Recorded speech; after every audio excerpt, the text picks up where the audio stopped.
បាទឥឡូវដល់ពេលយើងនិយាយអំពី architecture នៃ system របស់យើងបាទយើងត្រូវរៀប architecture ឲ្យបានចេញមុនសិនណាបាទទើបយើងអាចធ្វើ system យើងបានបាទអញ្ចឹងថាតើយើងនឹងត្រូវ build service អីខ្លះបាទនេះជា micro service system បាទអញ្ចឹងគឺមាន service ជាច្រើននេះជា initial service របស់គ្រូបាទមានន័យថាអាចមាន service បន្តទៀតបាទព្រោះ system នឹងធំដែរបាទត្រឹមតែអ្វីដែលគ្រូបង្រៀនដែលគ្រូប្រាប់អញ្ចឹងគឺមានកំណត់ណាមានកំណត់បាទតាមរយៈពេលវេលាហ្នឹងគឺ1ឆ្នាំកន្លះហ្នឹងបាទ feature ណាសំខាន់ដាក់មុនបាទអញ្ចឹងយើងនឹង build room service បាទ room service ហ្នឹងគឺដើម្បីឲ្យមនុស្សស្វែងរកបាទទីតាំងហ្នឹងណាបាទទីតាំងផ្ទះជួលហ្នឹងបាទឬក៏បន្ទប់ជួលហ្នឹងណាបាទហើយ user ម្ចាស់ផ្ទះហ្នឹងគឺអាចបញ្ចូលទិន្នន័យ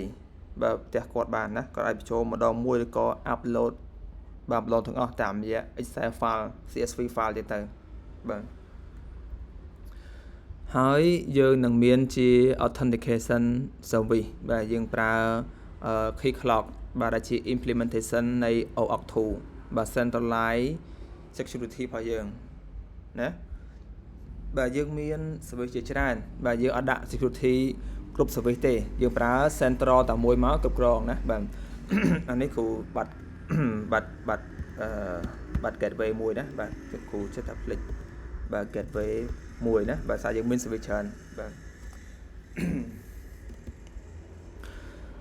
បាទអញ្ចឹងយើងមាន room service ខាង back end បាទតើមកគឺយើងមាន Angular app បាទជា web page ដែល user អាចបាទ interact ឬក៏គេថាធ្វើការលើ web page ហ្នឹងបាទដើម្បីទាញព័ត៌មានទាក់ទងជាមួយបន្ទប់ឬក៏ស្វែងរកទីតាំងរបស់គាត់ហ្នឹងបាទអូខេអញ្ចឹងតើដំណើរការវាមិនបាទគ្រូនឹងបង្រៀនតាមដំណាក់កាល Angular app ណាបាទហើយយើងមាន admin service មួយទៀតបាទនេះឈ្មោះនេះគឺបរិយាសន្នសិនទេណាបាទឈ្មោះបរិយាសន្នទេបាទអាចថា user subscription អីចឹងទៅបាទ service បាទដែលគោលបំណងហ្នឹងគឺដាក់ឲ្យបាទហៅ owner ហ្នឹងគាត់ register ណាថាតើទីតាំងគាត់ផ្ដល់សេវាកម្មអីគេបន្ទប់ជួលឬក៏ផ្ទះសំណាក់ឬក៏សណ្ឋាគារចឹងទៅបាទហើយតើគាត់មានប្រមាណបន្ទប់ណាបាទហើយតើគាត់បាទមាន profile អីគេខ្លះបាទដាក់នៅក្នុង service មួយហ្នឹង profile របស់គាត់បាទហើយយើងមាន payment service បាទនេះគឺតាមក្រោយគេណាបាទចុងក្រោយ import payment service នេះគឺដើម្បីឲ្យបាទខាងផ្ទះម្ចាស់ផ្ទះហ្នឹងគាត់បង់ថ្លៃសេវាកម្មមកលើ system របស់យើងតើណាបាទគាត់ទៅ pay តាមធនាគារគណិតមកកាន់ API របស់យើងអញ្ចឹងទៅបាទនេះបាទអញ្ចឹងគឺមានបាទ real scenario ជាច្រើនដែលយើងអាចយកទៅប្រើក្នុងការងារជាក់ស្ដែងបាទអញ្ចឹង system នេះល្អបំផុតហើយបាទសម្រាប់ការបង្រៀនធ្វើ system ជាក់ស្ដែងបាទយើងមាន config server បាទ store configuration បាទនេះ optional បាទ optional ទេណាបាទ optional បាទអូខេតែវានឹងសំខាន់បាទវានឹងសំខាន់នៅពេលយើងមានច្រើន service ឬក៏ configuration ច្រើនបាទដល់ like gateway នេះជាបាទជាផ្លូវចូលឬច្រកចូលនៃ micro service របស់យើងបាទបច្ចុប្បន្នយើងមានប្រមាណ service យើងមានroom service យើងមាន admin service យើងមាន payment service ហ្នឹងបាទដាក់នៅក្នុងរបងដែលព័ទ្ធដោយ gateway ហ្នឹងបាទដើម្បី security បាទ system របស់យើងបាទឥឡូវគ្នាយើងទៅមើលគេថា visualize ណា visualization បាទមើលរូបភាពងាយស្រួលយល់បាទនេះគឺ initial diagram ដែរណាបាទ initial មានថាអាចថែមថយនៅពេលក្រោយបាទសារយើងធ្វើតាមagile methodology បាទយើងអាចមានការកែប្រែបាទ sprint បន្តបន្ទាប់បាទ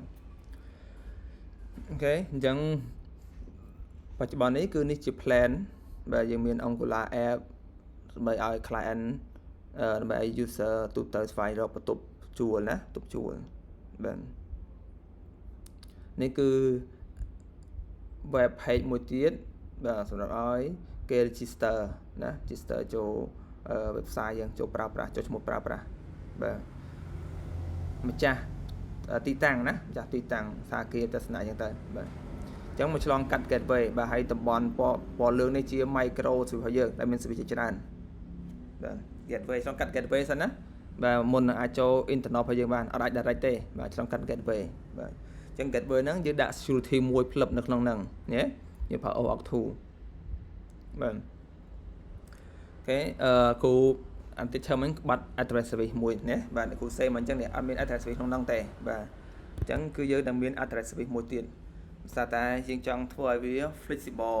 address service ហ្នឹងគឺយើងនឹង store បាទប្រទេសដែលបច្ចុប្បន្នយើងផ្ដោតទៅលើប្រទេសខ្មែរណាអញ្ចឹងតាមមានប្រមាណខេត្តបាទខេត្តនីមួយៗតាមមានប្រមាណស្រុកបាទមានប្រមាណឃុំប្រមាណភូមិនៅក្នុងហ្នឹងបាទយើង store នៅក្នុងហ្នឹងបាទណាបាទអញ្ចឹង admin service ក៏ប្រើservice ហ្នឹងដែរណាបាទ address service បាទថាគាត់មានទីតាំងនៅណាបាទកន្លែងគាត់ហ្នឹងបាទ room service ដូចគ្នាក៏ប្រើ address service ហ្នឹងដែរបាទនេះឧទាហរណ៍ណាបន្ទប់នឹងតម្លៃប្រមាណបាទមានដង្ហាលអត់មានសន្តិជាអត់មានក្រែប្រមាណណាមានទីតាំងនៅកន្លែងណាបាទទីតាំងហើយគឺយើងប្រើ address ហ្នឹងណាប្រើ address ហ្នឹងបាទអូខេហើយនៅពេលយើងនិយាយពី payment service វិញអានេះពេលក្រោយណាបាទពេល user គាត់ត្រូវបង់បាទចាស់ផ្ទះត្រូវបង់លុយមកកាន់ system របស់យើងបាទអញ្ចឹងនេះយើងទាញព័ត៌មានមកគឺគេហៅថាផ្ទាល់ណាបាទ payment service ហ្នឹងទាញពីadmin service បាទថាតើគាត់ subscribe ជាមួយឆមាសឬក៏ yearly ជាមួយឆ្នាំអញ្ចឹងទៅបាទជាឆ្នាំអញ្ចឹងទៅបាទហើយពេលយើង pay វិញយើងប្រើ asynchronous ណាបាទយើង pay មកបោះចូលក្នុងបាទ Kafka បាទហើយចាំ admin service នេះ consume បាទយកមក update payment ហ្នឹងទៅថាគាត់បានបង់លុយនៅណាក្នុងឆ្នាំហ្នឹងឬក៏ឆមាសហ្នឹងបាទអូខេហើយបាទយើងនឹងដូចគ្រូនិយាយចឹងនេះជា initial architecture បាទអូខេនៅពេលដែលយើងធ្វើទៀតបាទមាន feature ដែលតាក់ទាញអ្នកប្រើប្រាស់ក៏តាក់ទាញចាស់ស្ថាគារតាមទស្សនៈដែលចង់ប្រើ system យើងគឺយើងថែមថយតាមនឹងទៀតណាបាទអូខេដោយសារតែពេលវេលាមានកំណត់បាទអញ្ចឹងគឺគ្រូបង្រៀនអំពីបាទ service ដែលចាំបាច់ដំបូងគេគឺនេះ room service ដើម្បីបញ្ចូលទិន្នន័យទីតាំងថាគីបទស្សនៈទប់ជួរហ្នឹងណាឲ្យ user គាត់អាចចូលបានចំពោះម្ចាស់ផ្ទះបាទហើយclient user ទូទៅអាចស្វែងរកទីតាំងតាមរយៈ page ហ្នឹងបានណានឹងគោលដៅដំបូងគេមុនគេបាទយើងមាន app Angular support កន្លែងហ្នឹងណាបាទ back end front end បាទអូខេយើងចាប់ផ្ដើមចេញពី back end មុនបាទគឺ room service ណាបាទ